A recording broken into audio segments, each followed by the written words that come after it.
पॅनमध्ये 1 चम्मच तूप टाकू. त्यामध्ये खसखस, थोडेसे ड्रायफ्रूट टाकून घेतले आणि थोडंसं आता हे परतूया. आता त्यामध्ये किसलेला ओला नारळ टाकून घेऊया. परतून झाला आहे. यामध्ये आपण गूळ किंवा साखर वापरणार नाही, आपण खजूरचा वापर करूया. त्यासाठी हे 3/4 कप खजूर घेतलेले आहे.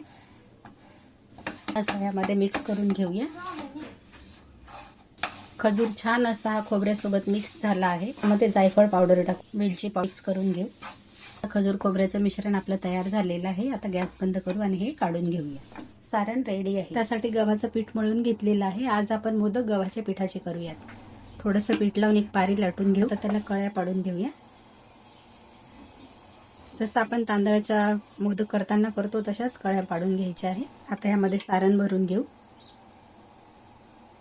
आता हे बंद करून घेऊ.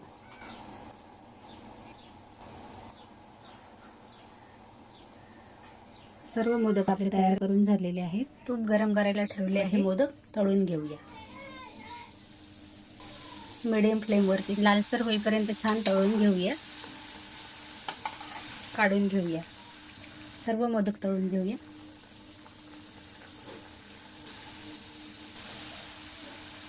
सर्व मोदक आपण तळून घेतले आहेत. तयार आहेत आपले तळणीचे मोदक. हे मोदक तुम्हाला कसे वाटले?